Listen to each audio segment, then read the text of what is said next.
Welcome, everybody, to a special edition of Millennials Are Killing Capitalism Live. This is a part of the Autonomous Frame of Reference project, which we've been doing this summer. Felicia Denaud has been hosting these workshops on our platform, which we've been honored to host. She has special guests today that many of our folks are familiar with, of course, Dylan Rodríguez. And I'm just going to tell you the basics. Like, please like the video, share it, get it out to folks on social media. Take a moment, share it on whatever social media platforms you use. Subscribe to the channel if you have not already. Support the platform, all of those good things.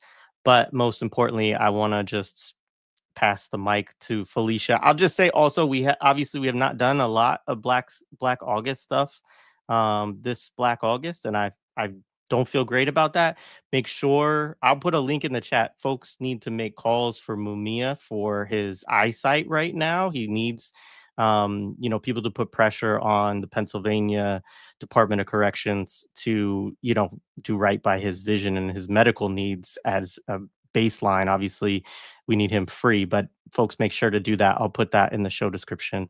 I don't have anything else to say up front. I'm really excited about this. It's going to be a great conversation. I am going to put the registration link in the show. It's in the show description. I'm going to put it in the chat right now as well.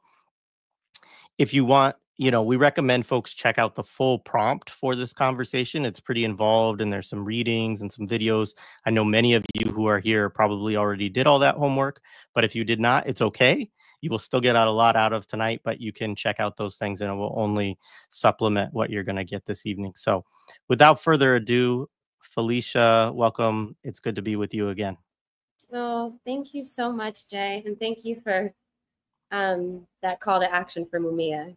And I hope if people have other Black August related calls to action that they want to put in the chat, or things going on for this last week.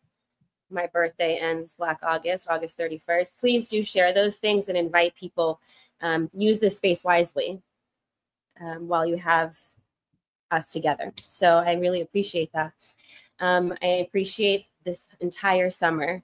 I mean, well, let me get started. And first I'll say, registration link in the chat. Do review the prompt, because the prompt could be my whole lecture here tonight. I realize you really just gave it all up there. So I'm going to do something a little different, which is frame Dylan's entrance, my guest tonight. But I hope that you can spend time on the prompt, and maybe at the end I can read through it if we have time or need it, and do a kind of annotated reading to gesture at where I was going, passages I was thinking about. But I want this to be accessible even if you haven't read the novel, The Bluest Eye, or read Soledad Brother. It's really a strategy of learning how to think with particular texts. And so I hope I demonstrate that in some way that doesn't fall into you needing plot, but really how plot mobilizes us forward, that counter-reality idea. So I'm going to get started. My plan is, like I said, some prefatory remarks. I think I'll be relying less on my slides this evening. I have a few, but I really just want to bob and weave throughout some of these ideas, and then invite Dylan, who's spent such deep time with the thinkers and concepts, to see what it provokes out of him, the collection of texts, the staging of ideas, and all that. I'm going to read too. And I'm sorry, I'm really sick. I probably sound terrible, but I think it's so essential to actually read line by line. I hope you bear with me and indulge me. So with all that said, I thank you all for your time and your commitment to helping me make this possible. It's deeply affirming and powerful to put an idea on the table and to have people actually pick it up. I mean, this is really powerful, and it's part of the vulnerability of working in this arena. So for this, I'm forever grateful. I'm going to jump right in, because the power of our texts actually lie in the disruptive powers of their beginning. And so I'm going to dwell on the opening pages and the opening structural gestures of these texts. The Bluest Eye by Toni Morrison and Soledad Brother by George Jackson. If we were in a lecture hall, I would have had a dramatic entrance. This is what I do when I teach in the classroom, but we're virtual. And like I said, we have a very special guest, Dylan Rodríguez. So my plan is to front load some of my thoughts point things out, create a tone of feeling, and really make sense of the kinship I see and feel between Jackson and Morrison, which is a newer line of thought for me. But there's something shared between them. There's an unrepeatable voice. There's something about captivity. There's something about narrative as war, in Dylan's words, and the way we fill these voids. So, like I said, I'll do some entry work, read from the beginning of the text, and then introduce Dylan. I'll turn it over to him for a bit, and he'll share some new stuff with us as well. And then we'll watch max 30 minutes, probably not, probably 15 to 20 of the footage I shared on San Quentin and George Jackson. I think it's important to hear his mother's voice, hear his voice, and feel the recurring presence and vocabulary of race war in his context. And after that, we can see where we are. So Jay, could you go to the image of the Black girls with the frame in my PowerPoint, if you can? And I'll stay there for a while. Here is the house. It is green and white. It has a red door. It is very pretty. Here is the family. Mother, father, Dick, and Jane live in the green and white house. They are very happy. See Jane? She has a red dress. She wants to play. Who will play with Jane? See the cat? It goes meow, meow. Come and play. Come play with Jane. The kitten will not play. See Mother? Mother is very nice. Mother, will you play with Jane? Mother laughs. Laugh, Mother, laugh. See Father? He is big and strong. Father, will you play with Jane? Father is smiling. Smile, Father, smile. See the dog? Bow wow goes the dog. Do you want to play with Jane? See the dog run. Run, dog, run. Look, look. Here comes a friend. The friend will play with Jane. They will play a good game. Play, Jane, play. Here is the house. It is green and white. It has a red door. It is very pretty. Here is the family. Mother, father, Dick, and Jane live in the green and white house. They are very happy. See Jane? She has a red dress. She wants to play. Who will play with Jane? See the cat? It goes meow, meow. Come and play. Come play with Jane. The kitten will not play. See Mother? Mother is very nice. Mother, will you play with Jane? Mother laughs. Laugh, Mother, laugh. See Father? He is. So this passage is repeated 3 times. First, as I read it in the original voice. Second, without punctuation. And then finally, without spacing. So begins the bluest eye. We begin with the domestic fantasy at the heart of the modern world. Morrison identifies it. She overwrites it. She unwrites it. She deconstructs it. And I call this to my students this really profound act of narrative asphyxiation. Compression. She's taking the air out of the fantasy. First, again, without punctuation, she's destroying the grammatical construction of domesticity, and then she takes the air out of the language. Air and breath is so important to language and communication. She's throttling the fantasy that wraps the entire novel and thus misnames the catastrophes that follow, which are about Black girls, sexual violence, community abandonment. The specific lines that she's working through, look at Jane, Mother, play, blah. They're from school readers, literacy books, literacy handbooks used in the 40s. She's trying to exercise power over the curricular coercions. That's how I'm thinking about them.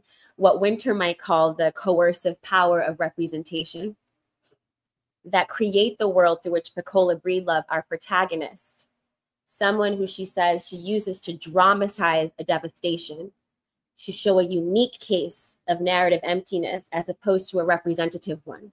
It's very important to understand how Pecola functions. So the world that Pecola is trying to move through and find love. So we're thinking about the curricular coercions, the representative coercions that structure that world. But after this opening, after Morrison breaks the frame, the Black girls are allowed to speak. In this novel, about the way Black girls grow up and the various kinds of violence they experience and the difference a difference makes. That is the formula to me underneath this novel, the difference a difference makes. What is the errant variable that produces a Pecola versus the experience of a Claudia versus the experience of a Frida, who are all different Black girls that see each other in a very fragile and profound way?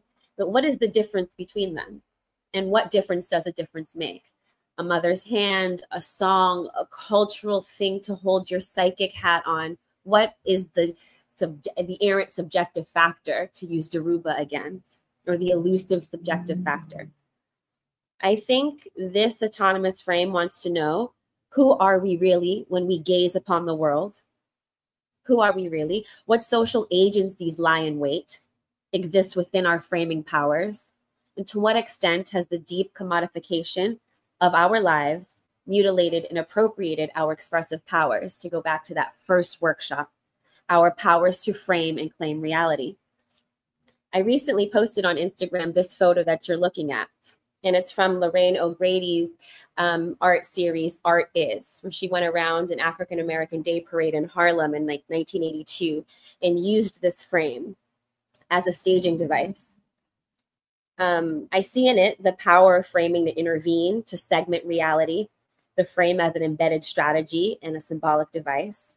But I also came across the language of the frame in Fanon. Quote, as far as the native is concerned, morality is very concrete.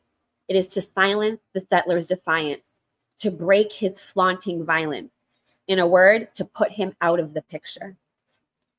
I'm writing about, this is my little caption on the Instagram post, I'm writing about this idea of framing power and have found my way there through Fanon and O'Grady and Morrison. The idea of silencing the settler's defiance compels me, as does the image of girls enframed. I see Claudia, Frida, Piccola, and the unyielding earth through which they try to make life bloom. That's also from the beginning of the novel, the power of their frame. So the secondary beginning of the novel, right after that play on the literacy books, is the Black girl's testimony. What happened when Piccola is violated by her father. It's a pedophilic, incestuous rape that the novel culminates on in her hallucinatory reaction to it. But here on the first page, Morrison says she puts everything on the first page because it's not so much as the plot in that succession of events. She had to break the plot. So she puts it up front because the question is, how does this happen? So here's Claudia's frame. Quiet as it's kept, there were no marigolds in the fall of 1941. We thought at the time that it was because Piccola was having her father's baby that the marigolds did not grow. A little examination and much less melancholy would have proved to us that our seeds were not the only ones that did not sprout. Nobody's did. Not even the gardens fronting the lake showed marigolds that year. But so deeply concerned were we with the health and safety and safe delivery of Piccola's baby, we could think of nothing but our own magic.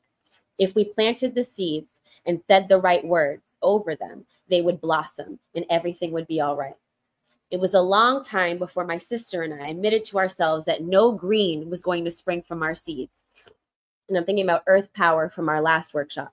Once we knew our guilt was relieved only by fights and mutual accusations about who was to blame. For years, I thought my sister was right. It was my fault. I had planted them too far down in the earth. It never occurred to either of us that the earth itself might have been unyielding.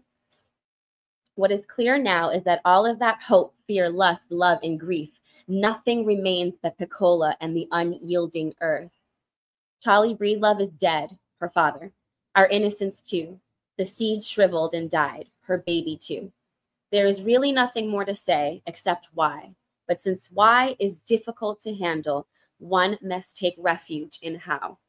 So perhaps another prompt of this workshop is to take refuge in how we got here, how we get out. I bring together Toni Morrison and her radical access to a power of representation, which she calls unspeakable things spoken or shaping a silence while breaking it. And revolutionary prison organizer and intellectual and writer George Jackson to take up domestic fantasies, domestic mutilation and capture, all the ways that we as Black people can riff off the unstable home and the like circles of home the domestic implies.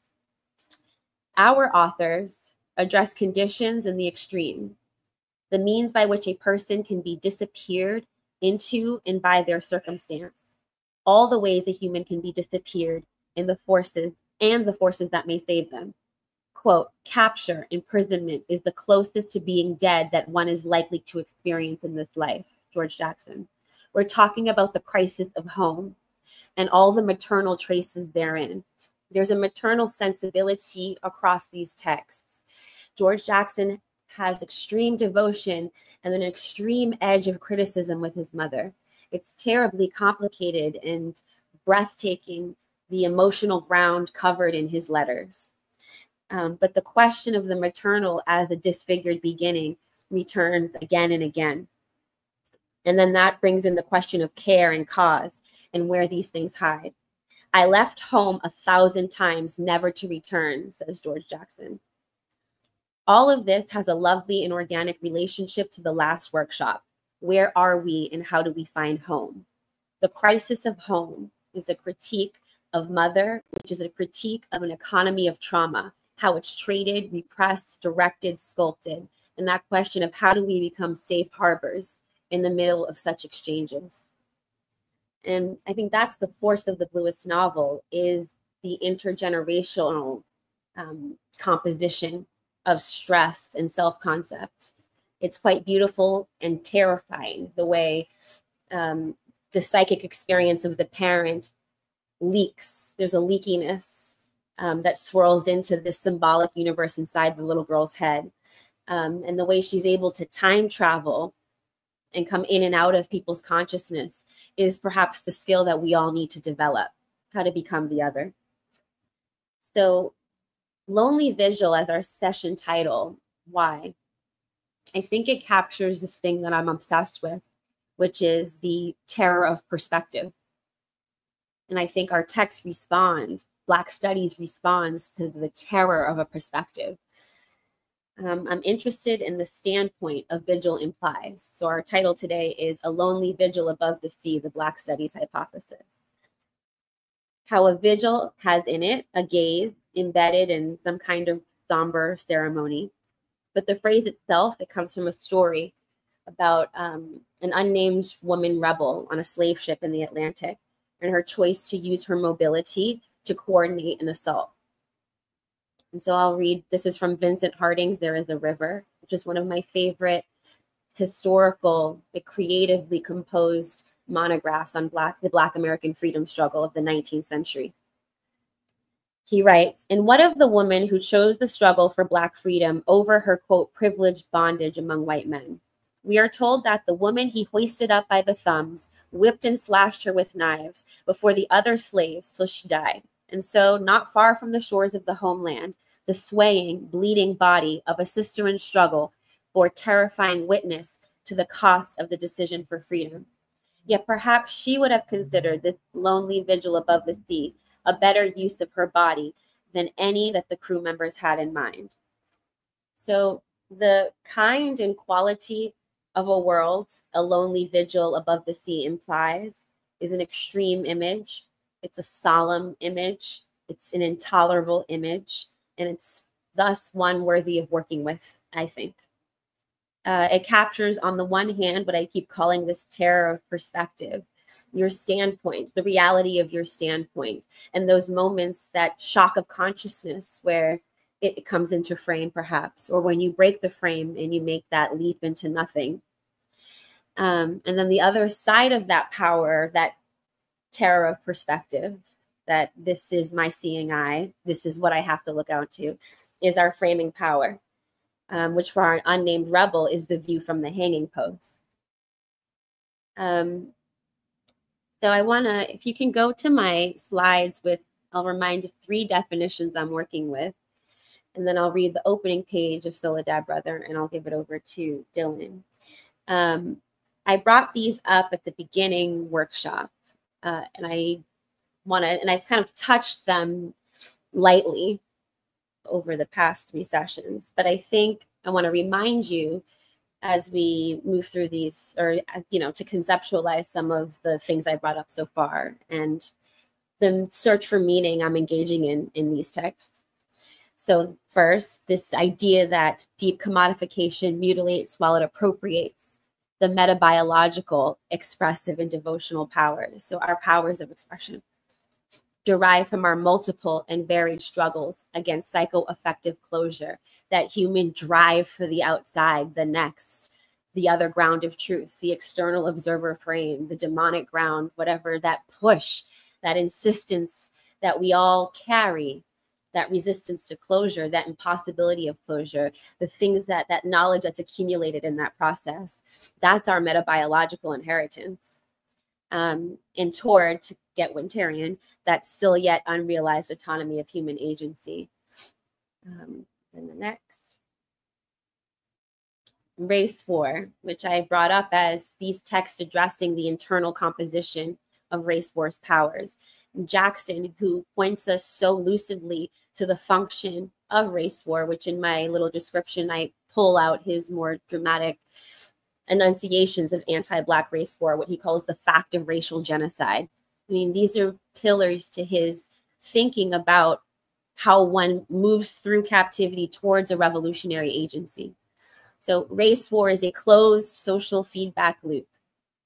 And that's why it's so at odds with that psycho, search for the openness, right? It's a closed social feedback loop that joins neo-slavery and serial extermination to the development of the Western world system's so-called sovereign and scientific species perspective, formalizing interhuman subject-object uncertainty. Are you subject? Are you object? And these letters play so gracefully, and as does the novel, with that space in between, being that the way subject-object uncertainty can open up, a departure, like the prostitutes in the novel, where you're made object and it frees you to create an alternative ground, where you can see something, you can do care work differently. So it's not always that subject-object uncertainty is hostile. It's the way it's been weaponized. I hate that word, but as an absolute presupposition of the knowledge apparatus manufactured by the sciences of man and society. Object-subject uncertainty generates inputs and outputs like stranger fruit, fallen genes, more final solutions. Now, this is like super heady. This is probably where I'm trying to go. Some of the pieces I see across the autonomous frames that I'm trying to play with, I see these forces at work. So I'm trying to name a complex of forces that's not just like white people and Black people at war, but getting into this subject-object dimension, the perspectival terror, the closed social dimension of race war, but then what it produces out of us. Fanon and Wretched says we need more than human output. We need more than human output. So I like to think about the outputs that we are actually living within: stranger fruit, fallen genes, more final solutions, and the how of that. And then the last would be how Black studies maybe intervenes. The next slide. Oh, sorry, next one. We'll skip final agency. So this is my provisional way of thinking about what Black studies does in one iteration, on the model of, and all of this is trying to traffic in Winter's language, obviously, and retool it to fit my own purposes and depart where necessary, etc. So on the model of following humanism's heretical break with scholasticism, a Winter idea from last time, Black studies in its original conception attempts a permanent and irreversible break with humanism, with man, with liberal man, with whatever placeholder you use for that thing that's holding us hostage. Black studies is then an autonomous frame of reference, a rupture constitutive of a point of departure outside complicity with the law. That's from the autonomous frame article. Black studies is a counter model to human science's epistemological tragedy. It's axiomatically partial, law likely, in Winter's words, and therefore closed point of view. In its effort to deconstruct scientism as the absolute model of knowledge, Black studies is the theoretical and methodological basis of a human perspective with no referent other. And that's where I'd like to arrive eventually, is this provocative idea from Winter that there could be a human perspective devoid of an other. Is it possible? I'm really not sure, but it's a compelling, I think, horizon. Okay, now to wrap up, I'm going to read the first line of Soledad, which I think weaves in these definitions. It expresses them. The authority of his voice, the way he remakes what it means to speak in this world, to speak honestly, ethically, to position yourself as a Black person, to embrace and not shy away from the way slavery roots you, and it roots your obligations, which takes us back to Jacobs, Swanson Jacobs, from the first or the second, I know I can't even remember, the first workshop. What is your responsibility in the, the after image of this experience? All right, and then I'll stop. I'm still in 30 minutes. Okay. June 1970.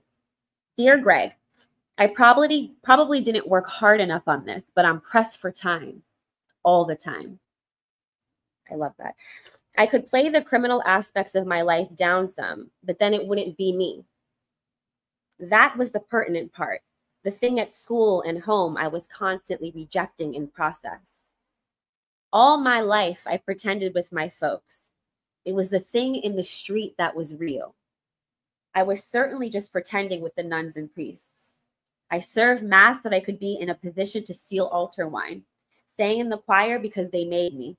When we went on tour of the rich white Catholic schools, we were always treated very well, fed, rewarded with gifts. Old Father Brown hated me, but always put me down front when we were on display. I can't say exactly why. I was the ugliest, skinniest little misfit in the group.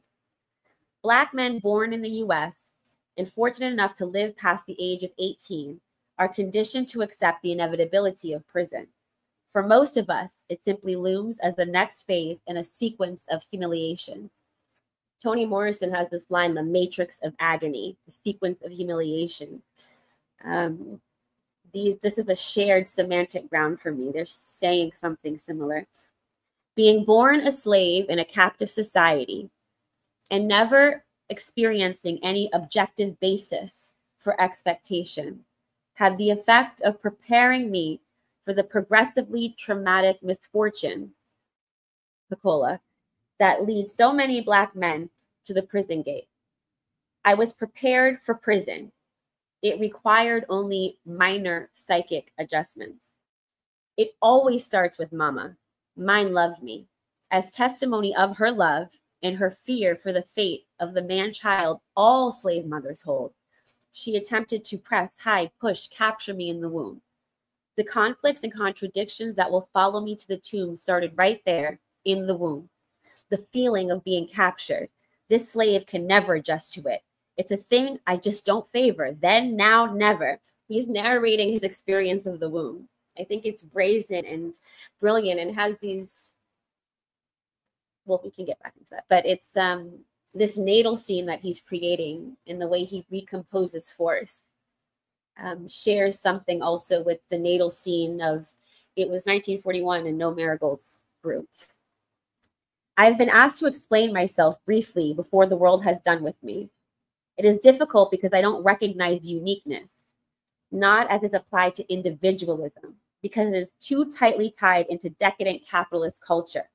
Rather, I've always strained to see the indivisible thing cutting across the artificial barricades which have been erected to an older section of our brains, back to the mind of the primitive commune that exists in all Blacks.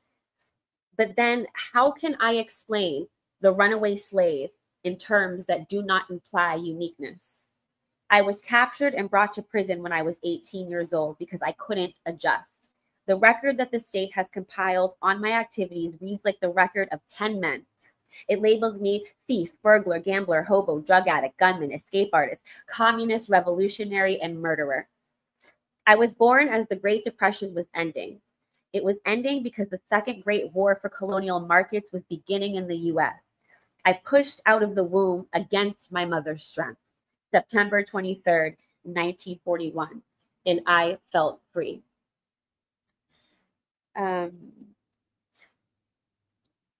So I'm going to introduce Dylan by way of his own words. One, a quote from a law review intro or forward, and the other, a lecture abstract. I think Dylan uniquely positions us to appreciate the density and intensity of the force with which Jackson writes and with which we should live. I think he's sensitive in his work, and this has been great permission and strength for me, just like Zoe before, that he senses the kinship in something like Jackson and Morrison and Winter, and that insurrection in language and word and deed that somehow comes out when you triangulate them. So here's a quote from Dylan. Consider abolition as both a long accumulation and future planning of acts performed by and in the name of peoples and communities relentlessly laboring for their own physiological and cultural integrity as such. Embrace the obligation that accompanies the term abolition, a complex, dynamic, and deeply historical shorthand, if you will, in the work of constantly remaking sociality, politics, ecology, place, and human being against the duress that some call dehumanization, others name colonialism, and still others identify as slavery and incarceration. Abolition, then, is constituted by so many acts, long overlapping, dispersed across geographies and historical moments that reveal the underside of the New World and its descendant forms: the police, jail, prison, criminal court, detention center, reservation, plantation, and border. Now, the abstract of a lecture he gave at Brown, titled, of course, The Revolution Has Failed, George Jackson's Practice as Speculative Guerrilla Black Study for the Present. George Jackson's work, read and theorized in its totality, is a poetics of insurgency and sustained counterwar.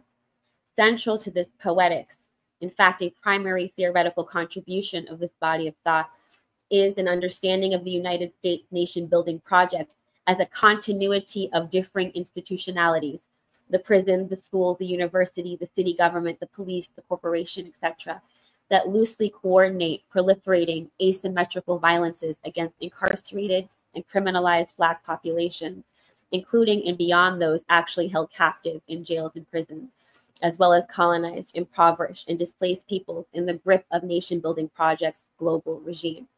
The implications and practical to theoretical consequences of apprehending the seriousness and rigor of Jackson's theoretical poetics require every reader of his work to thoroughly reevaluate the conditions of their own labor's possibility, whether that labor entails teaching, art, child rearing, executive management, military and police work, sex work, or stock trading. My ambition in this offering is to offer a few points of departure for such collective reevaluation, given the enduring relevance of George Jackson's thought in the ongoing half-century succeeding his assassination by San Quentin prison guards. So I'll stop there, and I prompted Dylan to share with us what this intersection prompts, the text, what he's working on, how winter has surfaced in his work, and then this long, deep, engaged study of Jackson's poetics of insurgency. So let me just start by saying happy birthday to Felicia, and thank you for inviting me, Professor Felicia Denaud. No, so I'm really honored to be part of this workshop, and I'm actually taking in the echoes of everything you just said. So I'm a student in this class today, and I'm going to do my best to make a contribution in real time as I get put on the spot by our professor. So let me start by saying this. I'm very much an amateur reader of Toni Morrison. This is my first time coming back to The Bluest Eye in a long time, although I will say that I constantly reference Song of Solomon and the 7 Days. And if y'all don't know the 7 Days, look them up if you don't know already. So I'm always thinking, I'm seriously constantly thinking about the 7 days in the parable and lesson and instruction, I would say, active instruction of the 7 days. So I'm going to work through some thoughts that came to me as I was listening to Felicia, your opening thoughts, and then I'll work through some other stuff, and then I'll close with what I think is a relevant and related passage from the book I'm just finishing now. That is in, I feel like it's in direct dialogue with this workshop, and not just this session, but the first two as well, as I take it all in. So let me start with Toni Morrison and think about how, particularly how you framed this kinship between George Jackson and Toni Morrison as a praxis on narrative as war, right? Narrative and narrativity as war. And I want to think about how in The Bluest Eye and her other writing, Toni Morrison understands the geography, the experience, the twisted temporality of this thing we call the family. And in fact, this other fiction, the fiction that we call the domestic sphere, the domestic space, as a spiraling. She thinks about it as a spiraling. She narrates it as a spiraling. It's a spiraling, not of the kind of dysfunction that Charles Murray writes about in the bell curve, right? But in most ways to the contrary, a spiraling of chattel violence by way of gendered anti-blackness, a spiraling of the inhabitation of what Sylvia Wynter calls the category of the disselected, a spiraling that marks a promiscuity of destructive and what Native studies and Native American radicals and revolutionaries call autogenocide, of autogenocidal feeling. There's an autogenocidal feeling that permeates the Bluest Eye. It's an autogenocidal imagination. There's a fracturing of the bodily schema, to come back to Frantz Fanon and others. And thus, you know, in this book in particular, a spiraling and a fracturing of the coherence of the sense of self and people's grasp on their own semblance of mental and emotional wellness, if such a fucking thing can even exist. Right. But there's a constant struggle around that. And I also, so from there, I think about, Felicia, the way you phrase it, the terror of perspective. First of all, you're a fucking poet, so like I appreciate it. I appreciate that you bring your poetics like into this pedagogical space, because like I can hear it. And again, like I'm an amateur reader and I'll just call it like deep epistemic and intellectual fan of people who can think and think through poetry and think in poetics. So I appreciate it. But then you think about the terror of perspective, it's poetry. And I think about the title and inspiration of this workshop, A Lonely Vigil Above the Sea. And it makes me ask maybe a kind of collective working question that can help frame some of what we talk about today and beyond today. And this is because of your work, because of your teaching from the first two sessions and then the opening comments you just gave us today. And the question is this: what might it mean to actively wage counter war, guerrilla war, epistemic war, cultural war, and other forms of disordering, insurrectory, and otherwise anti-colonial and Black liberationist, therefore necessarily anti-civilizational war, in a way that is consistent with our radical theoretical and analytical praxis. In this moment, in this living archive that we are all co-authoring in real time. If there was ever a way to honor Wynter's conceptualization of the autonomous frame of reference, as well as Wynter's thesis for Black studies, I think it's to ask and respond to that question. What would it mean to engage in a practice that's consistent with the radical substance and implications of the analysis? So like, how does that become then collective strategy? Yeah, so let me work through a couple of these other notes, and I want to think about one thing that jumped out at me in particular from your June 10 workshop on Western fundamentalism. And I really appreciate, this is where I knew that you and I were kin in a certain kind of way, all right? Because you echoed something that I think I and others have brought up in very select company recently, which is the question of revolutionary consequences. You know, in prior and subsequent moments, that politics and power, and I'm paraphrasing you here, that politics and power are about consequences. And then you move to ask this question that I also want to think with, in conjunction with that first question I just raised. And you ask this question in that workshop: how much nuance do you grant your enemy? Right. So I want to say two things here as an elaboration of that question, or unfolding of that question. I think, on the one hand, what the moment demands, this living archive we are co-authoring, what it demands is a living archival rewriting of who the enemies actually are. That's number one. We can talk about that maybe today if folks want to, but I think we need to rethink who enemies are. We don't have to treat them all the same way, but we need to rethink who our enemies are. And the reason I say that is because it fucking hurts to consider the possibility that those people who you have worked with and understood as comrades, loved ones, and kin may actually be acting, thinking, working, and inhabiting a position, an enemy position in this moment. It fucking sucks. But it also might be the case that an understanding, a recognition, and a consequencing of that kind of counter recognition is absolutely called for and necessary. And there's lots of ways to handle that. Lots of ways. The second thing, it branches off a question that you raised actually in relation to this concept of revolutionary consequences. And you asked this great question: how much nuance do you grant your enemy? Right? You ask that question: how much nuance do you grant your enemy? And then you respond by saying the least nuance is best. And I think you were being humble. I think you're being poetic, because my friendly addition or addendum to your statement is, what would no nuance for the enemy look, feel, and sound like? Yeah, George Jackson. In this moment. I mean, this is what they teach us. This is what George Jackson teaches us, right? I mean, this is what the 7 days, right? This is what 7 days teaches. And nuance is saying no nuance for the enemy is not the same as saying you don't think and strategize and work rigorously, right? It's not saying you do dumb shit, right? But nuance that's a privilege, right? That's a privilege. Granting nuance is a privilege. That's something that's giving people room to fuck up, right?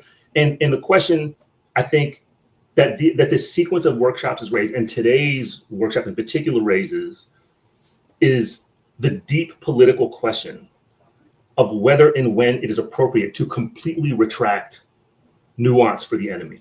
So I want to ask that, in addition to what you've already raised in previous sessions, which is, what is no nuance for the enemy like?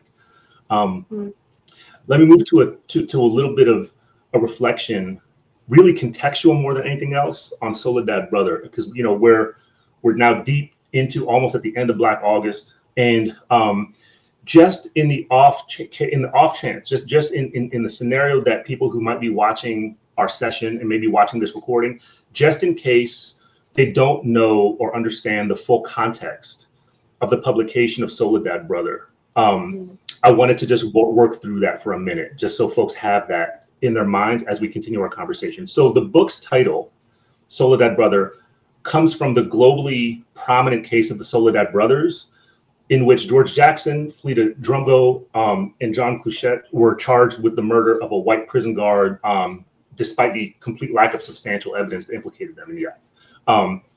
Denaud and Cluchet were acquitted. They were acquitted at trial. Not that long after George Jackson was assassinated by a guard during an alleged revolt of captives of San Quentin State Prison, which is, of course, part of the foundations of Black August, is the commemoration of George Jackson's example and Jonathan Jackson's example, which is to say that George Jackson dedicated this book to his younger brother, Jonathan. And I want to dwell with Jonathan's example for a few seconds here. Jonathan Jackson was killed at the age of 17 in a shootout with police and state authorities during an attempted guerrilla action to free the Soledad brothers at the Marin County Courthouse. Jonathan Jackson, whose political education as a budding Black revolutionary was happening largely in communication with his incarcerated and adoring older brother. Impossible to overstate that. Adoring older brother. Jonathan entered the courthouse on August 7, 1970, during the trial of Black San Quentin captive James McLean, who was accused of attacking a white prison guard. Fully armed, Jonathan momentarily liberated McLean and fellow Black captives William Christmas and Rochelle McGee, Placente, leading the group in a tactical attempt to take several hostages, including the judge, deputy DA, and 3 jurors, who would then be freed in exchange for the release of the Soledad brothers. So the brutal conclusion of this militant Black liberationist guerrilla action, in which Jonathan, William Christmas, McLean, and the judge, Harold Haley, met their demise, haunts the pages of Soledad Brother. So I want to continue with that contextualization.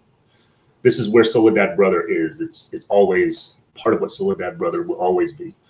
We transition now to thinking about one of our assigned readings, because I'm a good student, or I try to be a good student for my professor. Winter's classic, dense and concise and lucid and accessible piece, Black Studies Manifesto. So I want to begin with this quotation from page 9 and briefly think through it as another way to frame this discussion, perhaps other kinds of discussions that are in affinity with what we think about today. This is Sylvia Winter, page 9. Quote, that our present, this is one of her, one of the manifesto points. Quote, that our present disciplines of the humanities and social sciences must therefore guard and elaborate the truths of power structuring of our present order as the condition of its stable replication as such an order. That as a result, the fact that Black Americans were not included in the canon of American fiction before the 60s was a law-like non-inclusion whose function was to positively mark the white American as the real American and the normal human, and the Black as the lack or symbolic death of the real American, of the normal human, end quote. So if we take this plank within the manifesto seriously, it helps foreground the urgency, the importance, the seriousness of treating academic disciplines as a totality of warfare.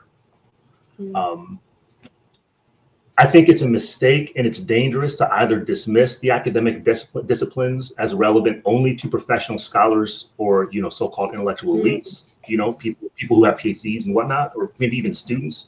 I think it's dangerous to dismiss academic disciplines as if it's only relevant to that kind of overlapping class of people. And I also think it's dangerous to valorize the academic disciplines as if they are precious, as if they are primary sites of knowledge production.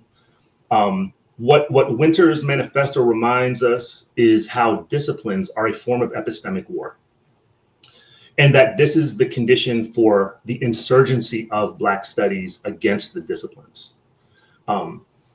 This is worth stating over and over again, especially because I think that in the field of the critical one-time insurgent fields, including, though not uniquely Black studies, their insurgency is not necessarily uniformly or even overwhelmingly or predominantly the case anymore. I think it's worth considering that there are iterations of institutionalized Black studies, including iterations of African-American studies and affinity or parallel institutionalizations of ethnic studies, where I got my PhD. I got my PhD in ethnic studies from UC Berkeley, that are in many ways not only not insurgent, but might be operatively, functionally counterinsurgent. Which, by the way, is why I'm so committed, attracted, and nourished by autonomous and independent projects of study, learning, and teaching like this one. And I'm grateful for people like Jay and projects like Millennials Killing Capitalism and this sequence. This is why this is Black study as an insurgent act. And I think that I honor the fact that you are doing whatever it takes to try to advance and to advance as you inherit that praxis, that insurgency of praxis. But I think we do need to make a strategic and political distinction between the practice of Black study that we are trying to inhabit in this setting right here, and that you've been actually organizing and forming autonomously, and the institutionalities of Black studies that might not be functioning that way. They might be doing the opposite.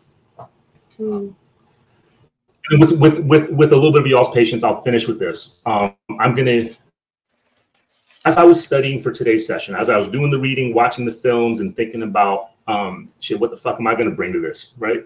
That's gonna be in any way a serious contribution. I realized that there's been some kind of quiet dialogue that I think we've been in. You know, how this happens, right? Like, speaking of the twisting of temporalities, I feel like I was in dialogue with you before I joined your show and before we were on email talking to each other. So I'm going to read you all a few words from the closing chapter of a book that I just finished that's supposed to come out in about a year, called The Counterinsurgency Machine. And it's the final chapter, has the title, You Gotta Be a Little Crazy. And that comes from Ashanti Alston, who thankfully his work is circulating more and more.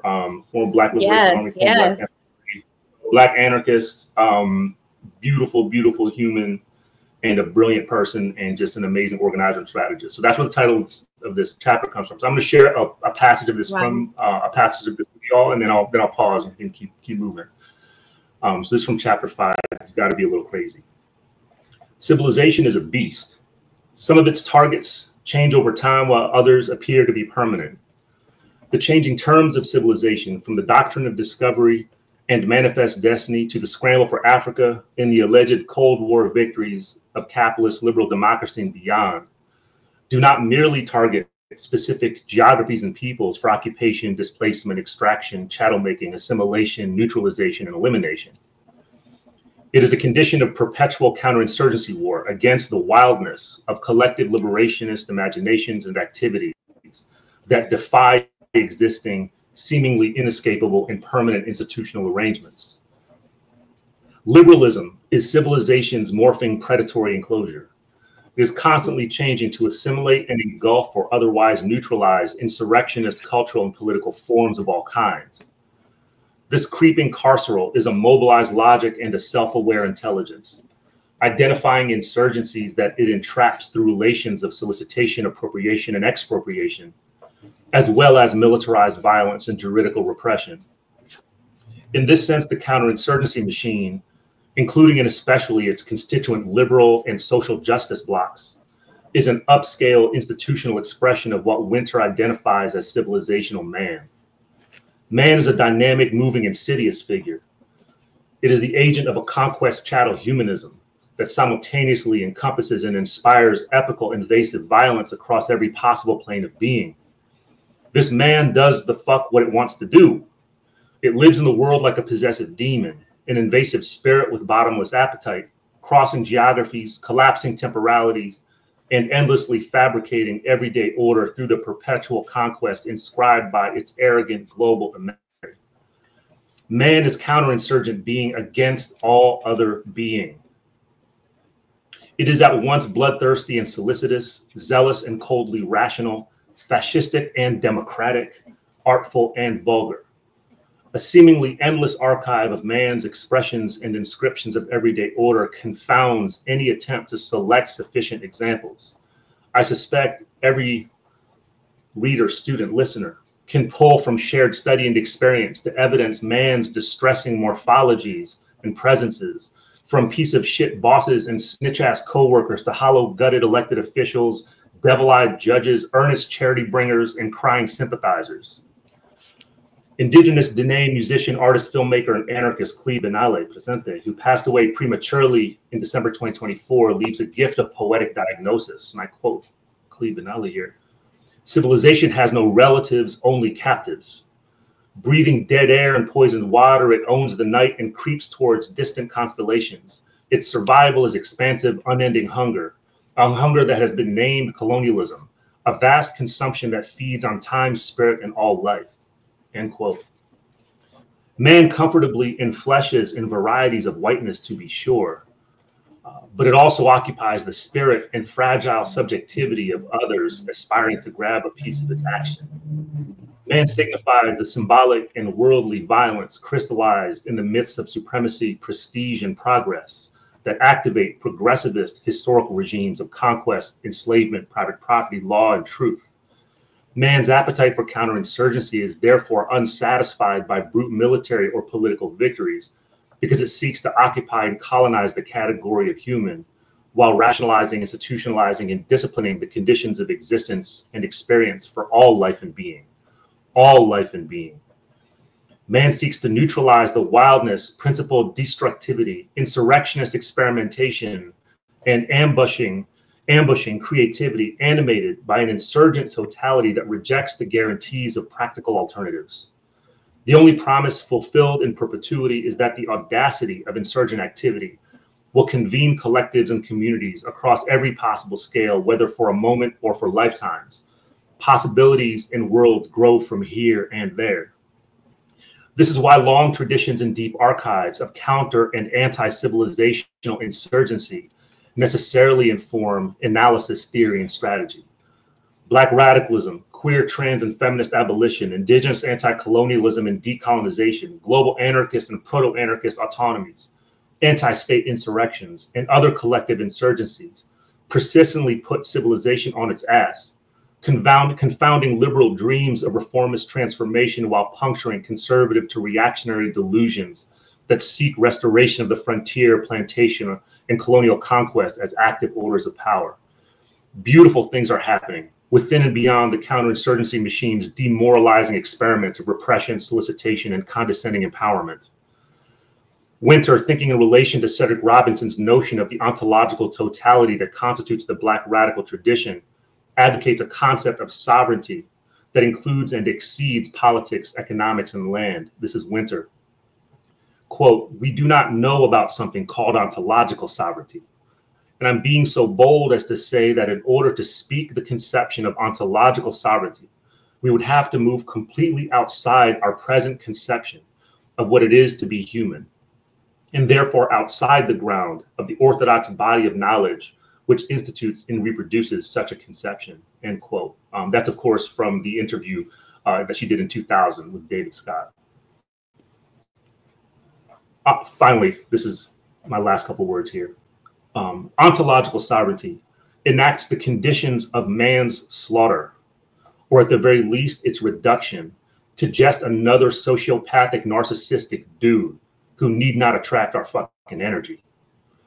Winter provides material intellectual support for the notion that permanent guerrilla counterwar against counterinsurgency entails a permanent struggle for new relationships with human and non-human life, liberationist and anarchist notions of power, autonomous and self-determined ways of collective being, as well as with land, nature, and time. And I will pause there and pass the mic back to our professor. Gosh. Well, thank you for sharing unpublished work. There's a line that stuck out to me. I mean, I'll say a couple things and then maybe we can watch a little bit of the Jackson footage. And hopefully that visually brings all of this stuff together. I think it's so good to see him and his mother and listen in the context. But this idea of revolutionary consequence is something that really compels me. And it's how I actually, you know, there's a case here in Cincinnati, Rodney and Ryan Hinton, where Ryan Hinton, the son, was in a confrontation with police where he was thought to have stolen a vehicle and he was shot in the back. So the next day, his father went to our campus where there was a graduation ceremony happening, and he drove into a cop, another random cop. And so this case to me was an abolitionist edge case, and the local support for the family, but specifically the father, has been interesting and moving and difficult for my students to think about. So we brought it up our first week of class in the way we talk in class. And I had some students come after and be like, well, what's your real opinion? You know, so they're sensing that I'm holding something back in the classroom or something. But the way I framed it to them, well, how do we develop a new shared understanding of consequence? And might that be a way of breaking open this conversation about his father's response to state-embedded slaughter? How do we start to mobilize each other around and gather around this idea of consequences? And how can that help us evade some of the ethical and moral pitfalls or the ways we get sucked back into that liberal machine you were talking about? Because you need to be ethically reprogrammed outside of a liberal imagination, because liberal guilt creeps in. I saw students kind of faltering around, well, was it appropriate? It was a random cop, random, you know, and there are other nuanced left maybe conversations about strategy, organized response versus propaganda by the deed, which we brought up the first workshop with Fanon, saying we have to sanction all forms of rebellion, even if they're abortive or bloody and harshal. I'm freezing, I think. But what broke my students' imagination open, I think, if you guys are watching, you can correct me in class, was the way of the entry point being consequence. And I think Morrison also works consequence to its theoretical end, and the extremism of Piccola's experience, but also in the way she's able to, for example, you said the invasive spirit of man. the way she's able to position the invasive light of man in the novel, when Charlie's having sex for the first time and the white men come out of nowhere and they put the flashlight on him and the girl and they essentially force him to have sex. And so his first experience is under this, like the light of man. And so it's also about a kind of sexual violence. And Morrison so insisted on how she decenters the white gaze, but it exists through these other, through that narrative beginning with the literacy books, through the flashlight, that interruption where his consciousness actually becomes frozen in that place. And he begins to re-scramble the symbolic work in his own imagination at that moment. And then the consciousness spirals out and down out of there. So this is to come back to this idea of consequence on both sides. What happens to us when we permit excessive, grotesque, extreme, macabre, dark forces intracommunally?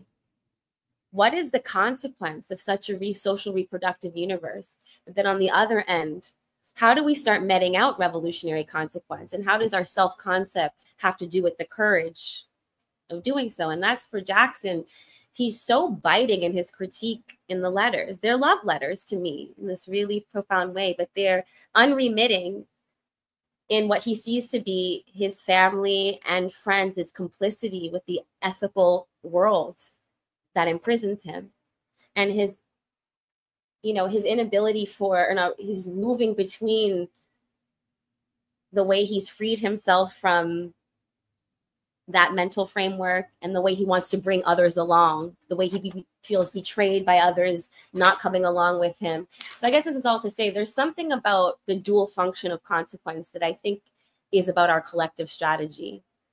And it's an important way for people to understand causality and a revolutionary sense of cause, which is what I think my project comes down to, that Frederick Douglass cry that I think is shared in these texts, which is, why am I a slave?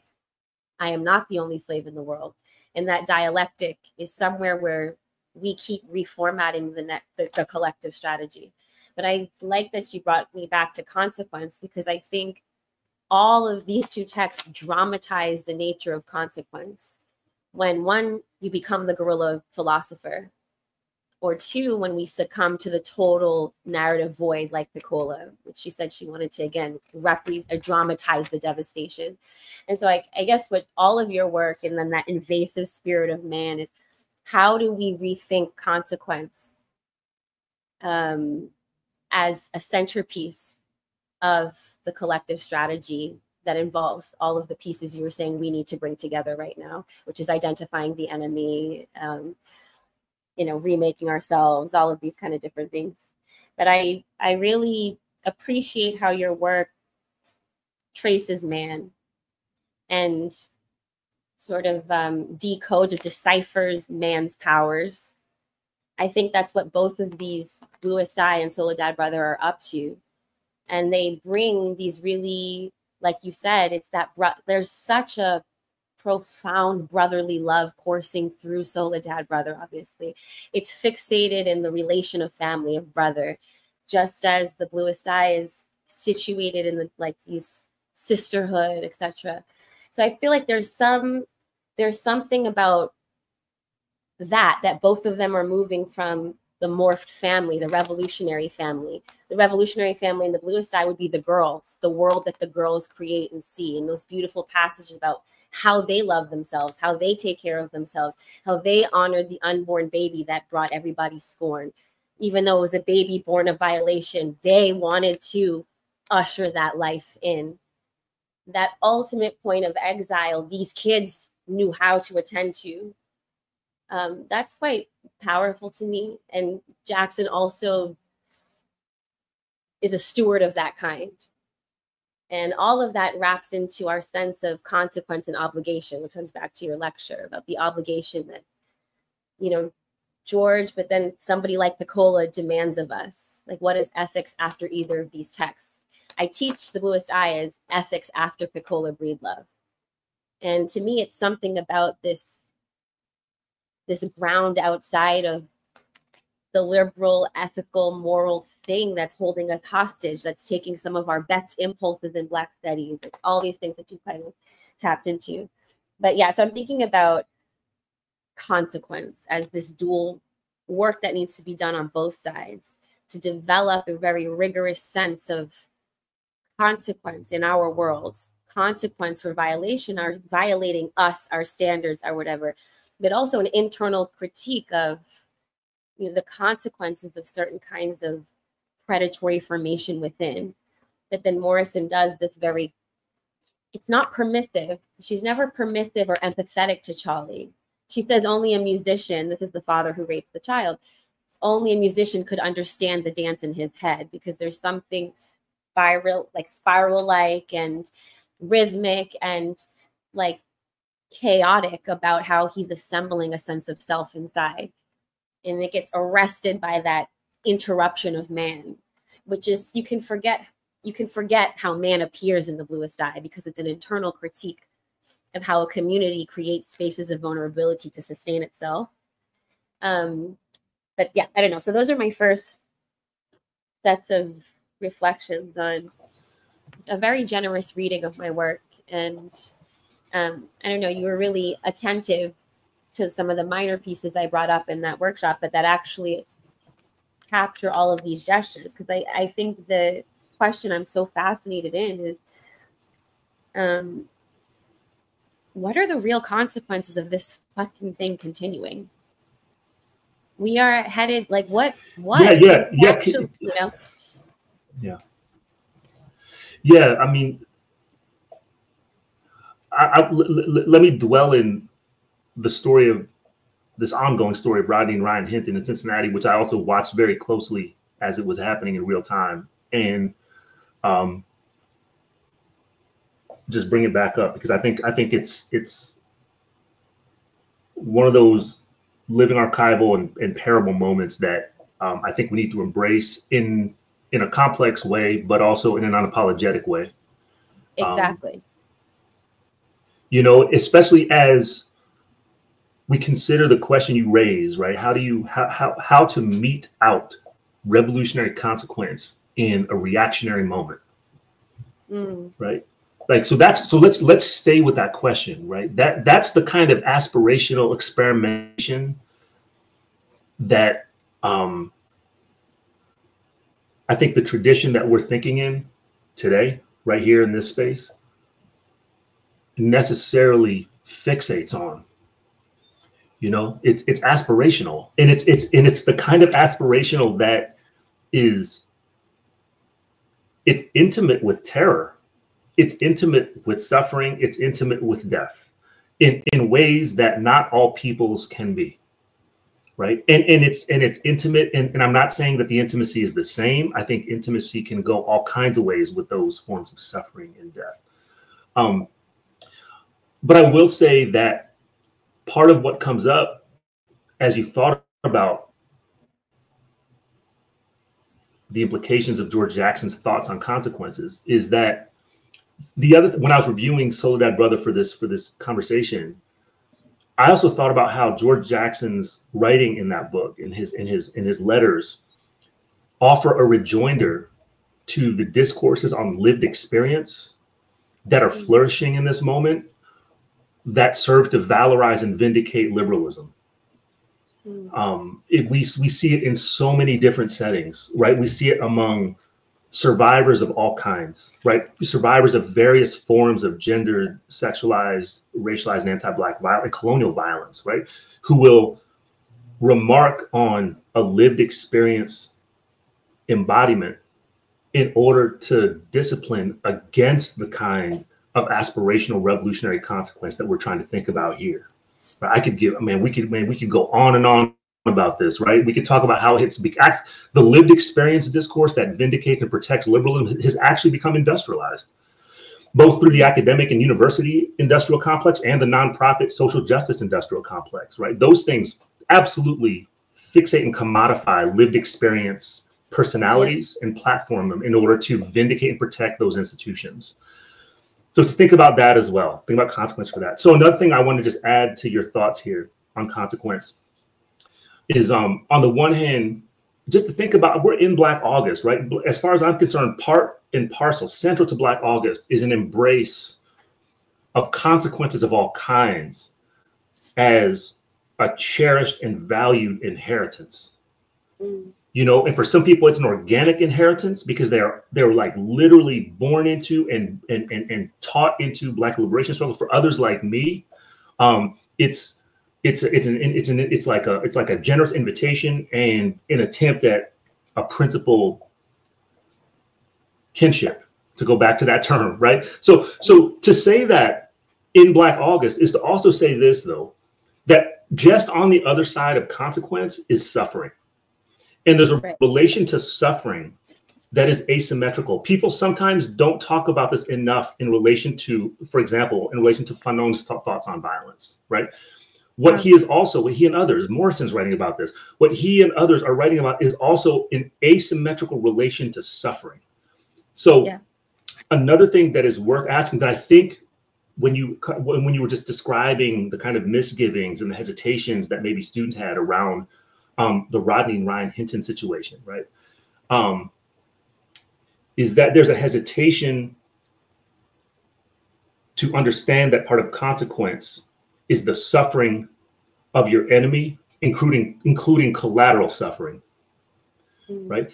And what it also just stops short of asking is, what would it mean to desire the suffering of your enemy? And this is something past revenge, right? Like revenge can be a kind of quid pro quo in this weird way, right? So like, and I like revenge. It exhausts itself. Yes. And I like revenge, right? So I'm with its limitations, but I'm also with what it does. I'm also with what it does for people who are colonized and shit, right? Like I'm with it. I'm with revenge. But there's another part of it that I find myself trying to struggle with, you know, as I get older, crustier, more cynical, which is like, I think I'm moving in, not just me, I think many of us are moving closer and closer toward this other kind of intimacy, which is deeply uncomfortable because it seemingly hardwired into us as we enter language, which is like, I actually find myself desiring the suffering of my enemy, right? Not their death, not their death. Let me make that really clear. I want them to suffer, right? And I'm under no delusion that my enemy's experience of suffering will ever come to resemble the kinds of suffering that I care about, right? I'm under I'm under like no mythification of that, right? But it's another kind of intimacy. It's another kind of intimacy, right? And I think that this is part of what this combination of readings of The Bluest Eye and Soledad Brother bring forward. Like if we think about the context of the publication of Soledad Brother, right? Part of the reason why the state targeted George Jackson for torture and eventually for cold-blooded assassination on the prison yard of San Quentin, right, was because I think George Jackson had cultivated a principled intimacy with a desire to see the suffering of his enemy, right? And it was unapologetic and it was principled, and it was actually not fueled as much by anger as it was by like a deep collective de-individualizing love. The passage you read, you stole my thunder, Professor. That was one of the passages I was going to read today if I had a chance, but you read it, like the part about where he's like, he disavows individualism. Right, and that means that like George Jackson, he understood all of it. He understood exactly what was going to happen to him, right? Like he was under, again, let me finish this thought with this point. I had like this, still to this day, it's almost a dreamlike moment. This privilege I had to accompany this legal organization, California Prison Focus. I think it was in the year 2000. Maybe it might have been 2001. It's 2001. To visit up north, to visit Pelican Bay Security Housing Unit, and I had the privilege of sitting with the late great Yogi Pinel Presente for about 3 hours. Wow. And what I couldn't get over was this. In preparing to sit with him, I read the files of previous folks who had visited him. So these are like legal visits, and people keep notes when they visit with somebody, just kind of like commenting on their state of mind. Are they doing, because it's for a legal organization. So part of the mission of California Prison Focus was to abolish the security housing units, right? So like this was, I was there basically as a legal assistant. And I was reading the previous visitors, and there was 2 previous visitors that had written 2 opposite things. One person said, I sat with Yogi Pinnell today. He seems to be deeply ill. He's having hallucinations. He's talking to people who aren't there. I'm really concerned for his mental health, etc. So it was like a caring commentary, but it was expressing that, like, basically that Yogi had lost his mind. And then I saw another one, which was almost, you know, probably within 6-month period, a second person who had sat with Yogi for the same period of time, and their comments responded to the first set and said, I don't know what that person's talking about. I sat with Yogi today for 3 hours, and he is spiritually deeply alive. He is in complete community with the ghosts who are all around him of his dead comrades. That's who he talks to. Wow. He's like a spiritually thriving person. So they're writing about the same thing. Right. They're writing about the same thing. But like this is part of the reflection of the asymmetry I'm talking about, right? Because they're writing about the same thing. They're writing about Yogi's intimacies, right? And it takes work. It takes work to understand these intimacies in different ways than you might be inclined to understand. So to follow what Toni Morrison, what George Jackson, what Yogi Pinnell have done, you know, and what they contribute to this living archive that we are all co-authoring, I think, is to exert this other layer of demand on us that goes so far beyond, you know, organizational mobilization, social movement strategy, tactical alternatives to existing liberal paradigms. We work through all that, right? But there's this whole other level that I think we get confronted with in ways that we far too often disavow and ignore, which is to figure out how we can develop a deep relationship to suffering that is not about just our own, right? Like a politicized, principled, and collective relationship to cultivating suffering for the enemy, right? And by the way, we do this shit all the time in the classroom. I'll say that right now. So this is not suffering happens all kind of ways. Like, it took me a minute to understand this. So I started my life as a professor in 2001. I remember I used to get mad when, you know, white students, conservative Filipino American students or whatever, right? When they'd come and they'd like act like I was violating them by talking in a negative way about the United States of America nation building project, right? Like, they would really act offended and violated. And they would use those words, right? They'd say, like, I feel like you're committing violence against me, more or less, right? So, you know, my response was to call bullshit and say, like, this is whatever. Then it took me a few years to realize, oh, they're actually right. Like, their responses were actually honest, and I should take pleasure in that.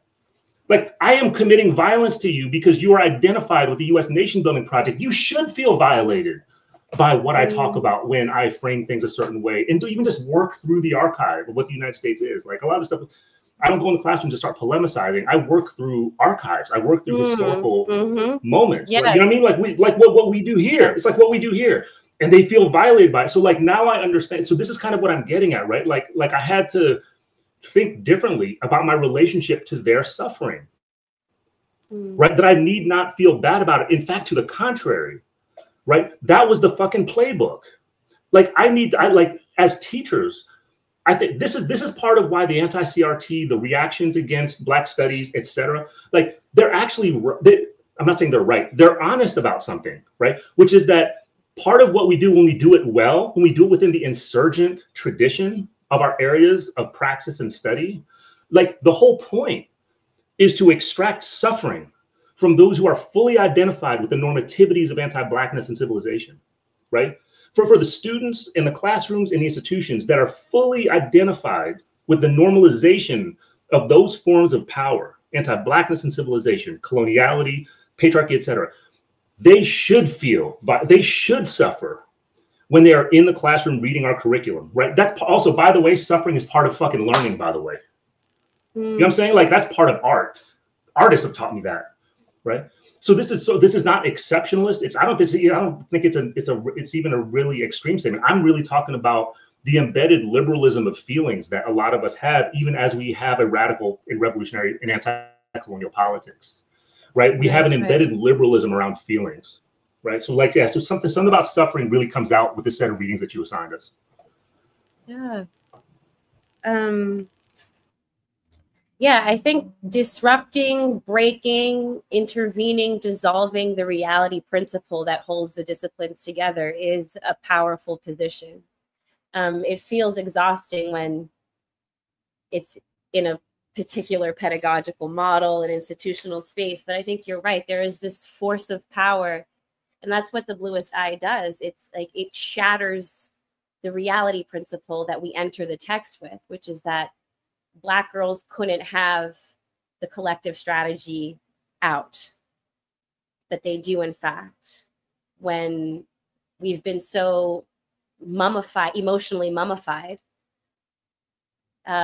which is, I think, a term from Césaire, where they mummify you with words. When that has blunted our force of feeling so dramatically, where do we look for emotional opening? And Morrison says, the child.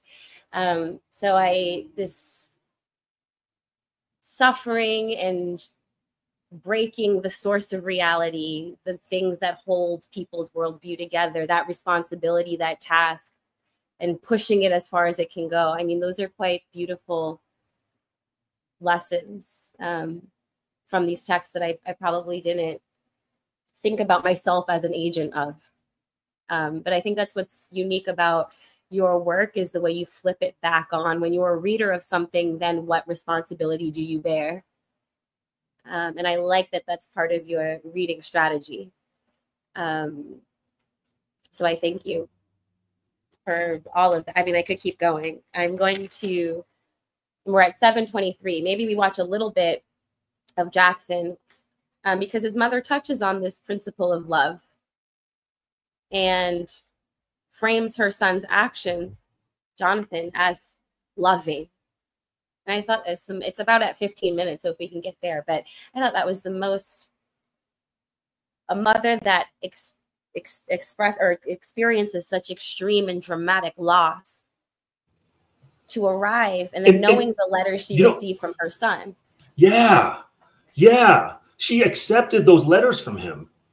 Right? Those letters were way some of his letters to her were, as they say, as the young people say, out of pocket. They were out of pocket. Like it was disrespectful. Like that shit was disrespectful. It was hard. And she took and he worked through all that shit, and then she comes in this piece that we're gonna watch, and she understands her son. She understands her son. She understands its love. Yes. And that's that interpretive. I mean, Joy, Joy James, in one of her collections, ends, I think it's Revolutionary Love, with Peaches. And Peaches is like a young girl, that's like a code name, I think, where she's writing a letter to her parents saying, like, I'm joining the movement. And obviously, probably to the disappointment, fear of her parents, but she's like, I'm letting you know. And I think Joy kind of theorizes Peaches' letter from there. But when you can get that intergenerational recognition from mother, which she says is source, and mother is always troubled, is always the troubled, the vexed beginning. I felt really indicted as a mother reading this. He's like, anyone that sends their kid to a colonial institution for education, as I'm choosing the schools for my kid, there's this real, it's a heavy and just raw critique. But then, like you said, there's some evolution that she captures in this clip here that is what we would all hope for if we make revolutionary cuts, that we could be seen inside of them and from within their terms. And that's the thing about the Hintons, is how do we develop that capacity to see and to reprogram the feeling about when a Black person responds, and the brilliance and beauty therein that we are disciplined out of recognizing or being able or capable of seeing. We fear to feel it. We fear to feel pride. We fear to center suffering as a dynamic process of change. So yeah, let's get to this and then we'll probably be close to time. State troopers stood by outside the prison.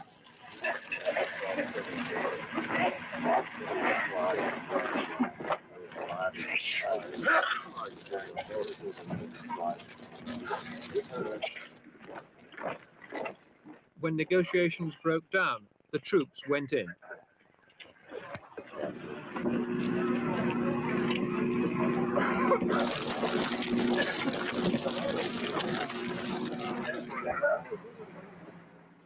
Overwhelmed by tear gas, helicopters and bullets, the rebels surrendered. 39 people died in the battle, 9 of them hostages, killed in the crossfire. Governor Rockefeller claimed that the whole incident was the work of professional revolutionaries.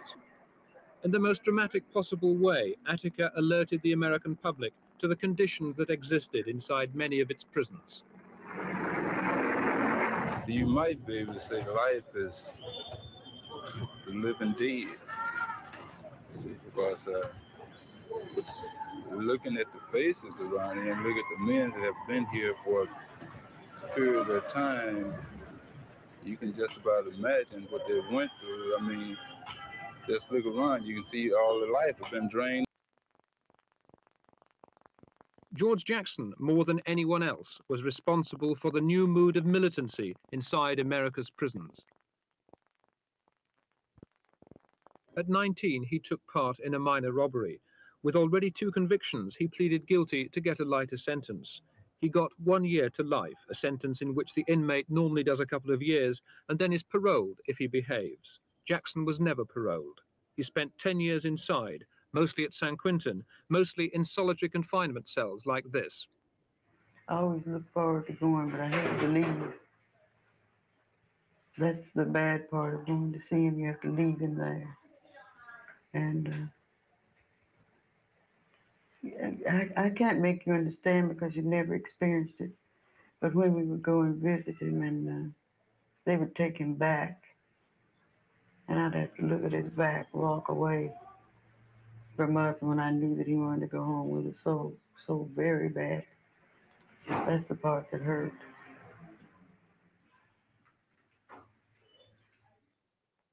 For 10 years, Jackson read and wrote constantly. Prison was his school. His letters were collected and published in a book. For him, the oppression and humiliation, the frustration and the violence of the prison system were but a reflection of what it was like to be a black man outside in American society. Prison made George Jackson a revolutionary. Violence he saw as the only instrument of change. Overnight, his letters made him an idol of the left and a respected literary figure.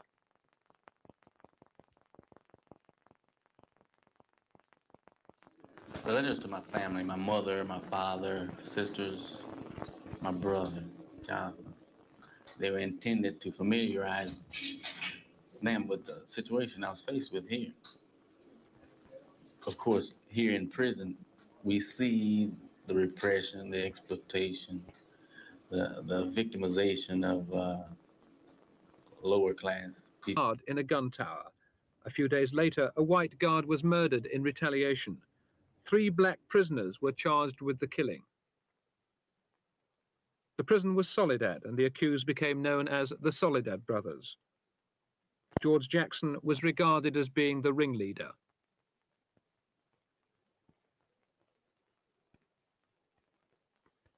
Was the incident for which you're charged now, was it a revolutionary act on your part?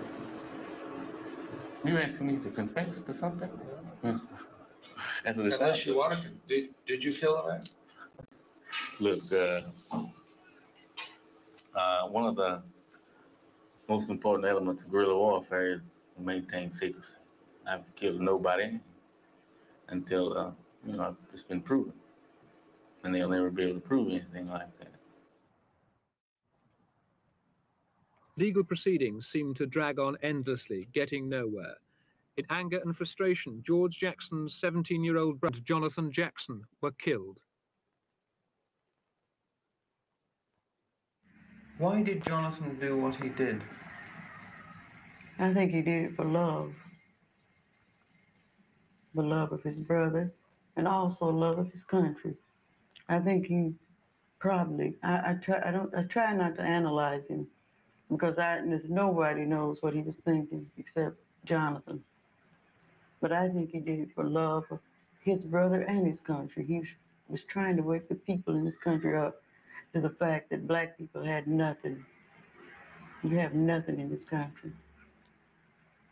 And he was trying to illustrate this to the people. That's what I think. Did Jonathan know that he would probably be killed in the attempt? I think he probably knew it. I'm pretty sure that he's intelligent, and I think that I would know that I would be killed if I tried something like that. Most intimate letters in Jackson's book had been addressed to her.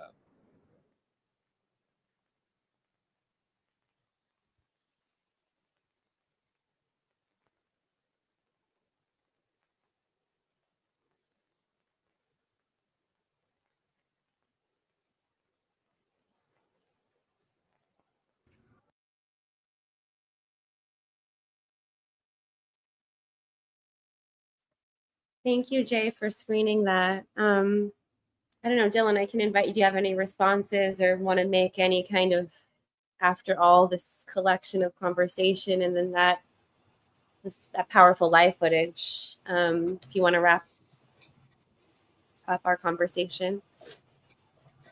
I'll just offer a quick thought. And if not, well, first of all, first of all, shout out Freedom Archives, Claude Marks, everybody out there in the Bay Area. Just infinite gratitude to Freedom Archives for putting this stuff together. I mean, that's actually one thing to talk about, maybe, right? Is to think about how priceless these insurrectory artifacts are for us. Like, in spite of the intent and the narratives of the of the documentarians here, Englishmen, right? Like, in spite of that, yeah, right. Like you know, we in an interesting way, we can take the narrativity of these like European white liberal documentarians, as well as the obvious reactionary, tongue-biting responses of the prison authorities. The reason these artifacts are so important as artifacts, as archival notes, is that these motherfuckers are handing us the playbook to the nervous system of both civilizational liberalism and the militarization of civilizational repression, right? In these artifacts, when we watch, like, I saw people in the chat on the YouTube remarking on that pig's like responses, how he was trying so hard not to run the N-word. He was trying so hard, right? He barely didn't. He barely had access to language. You know what I mean? And so when we view this stuff, in addition to like the treasure of being able to take in the wisdom of Georgia Jackson, and of course George, and of course some of the unnamed, you know, captive people, black people that were in the clips, and Angela, of course. In addition to that, there's another part of this reading of these archival documents that is invaluable, because it gives us insight to the nervous system of the enemy. Right, and it's a complex, multimodal, multi-layered, internally contentious enemy, but it is an enemy totality.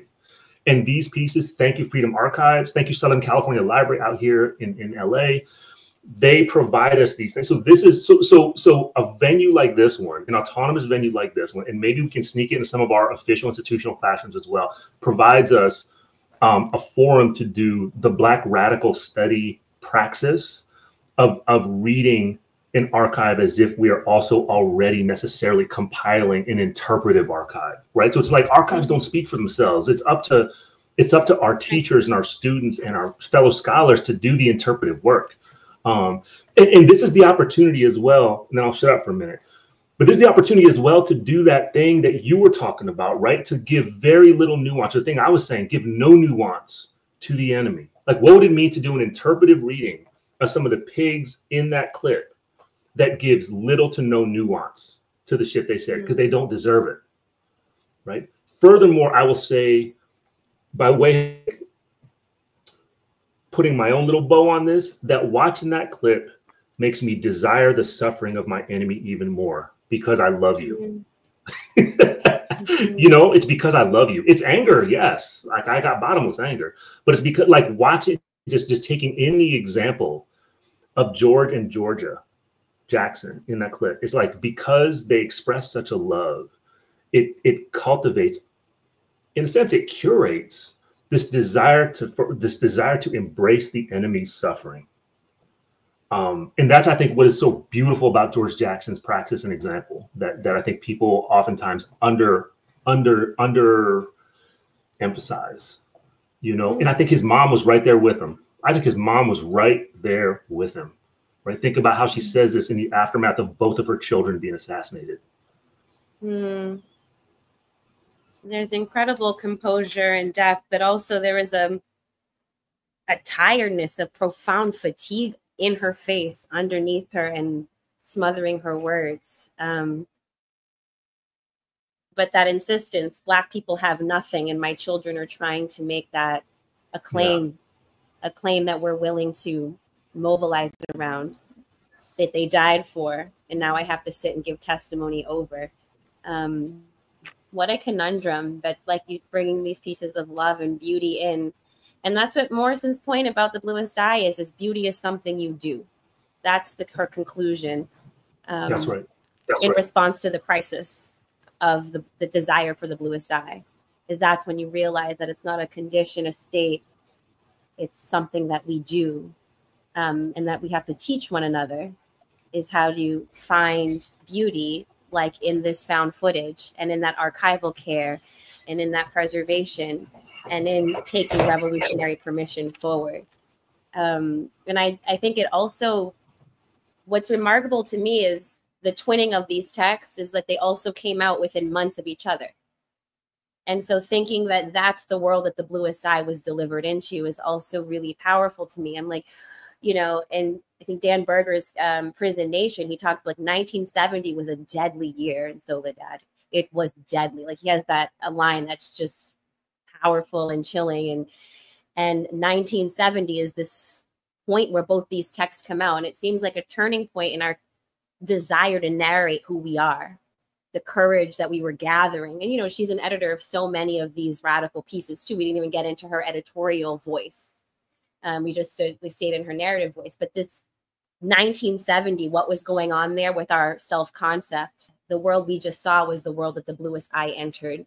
And what about Black people narrating their structural location, to use Sharice's term, which I love so much? What were we going after, and what's the next break? And that would be the ground of our autonomous frame. What I'm trying to figure out is, like, how do you tell the whole story? That total genre, which is Haitian Spiralists, the all-inclusive structure, Gail Jones, that's what these two accomplished somehow, with such grace. Is a word I keep coming back to.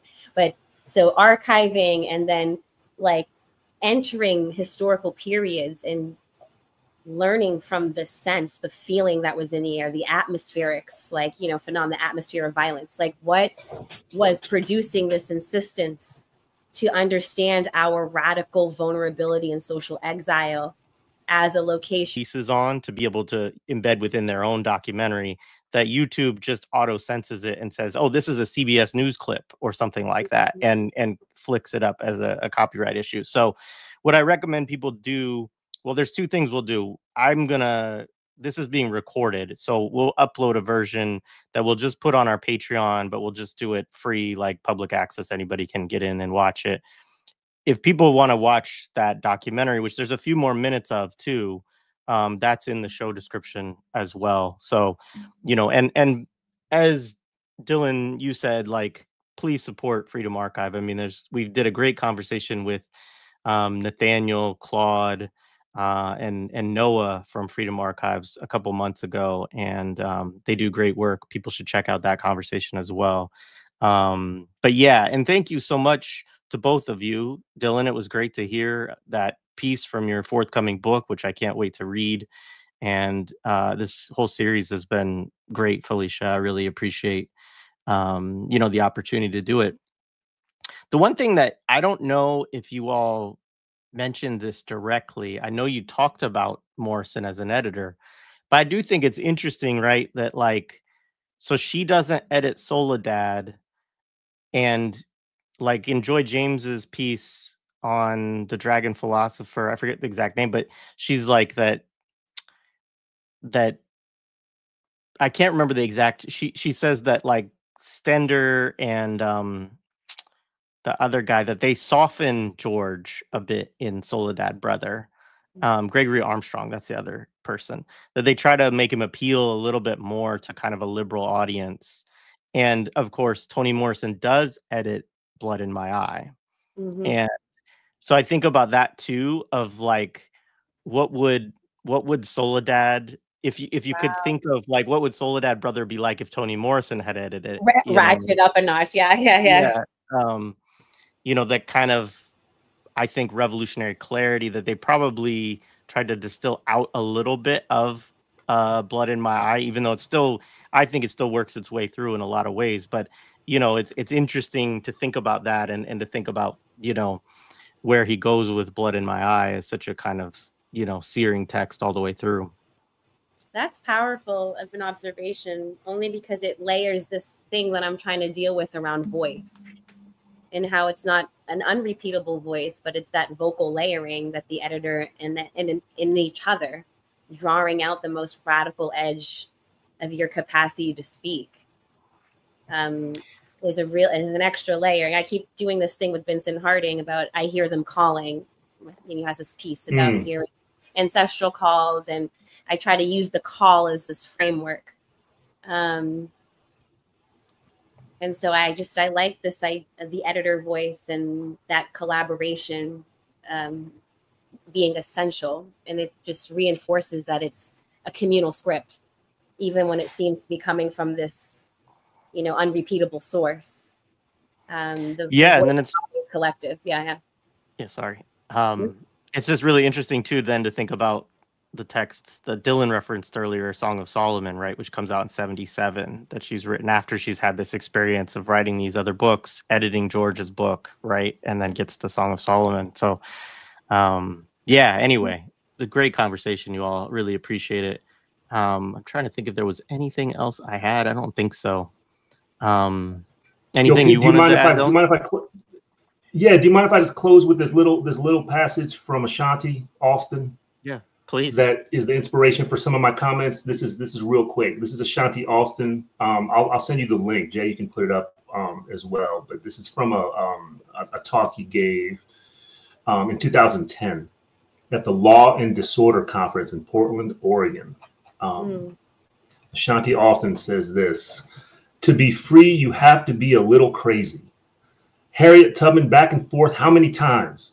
She's got to be a little crazy. Nat Turner, little crazy.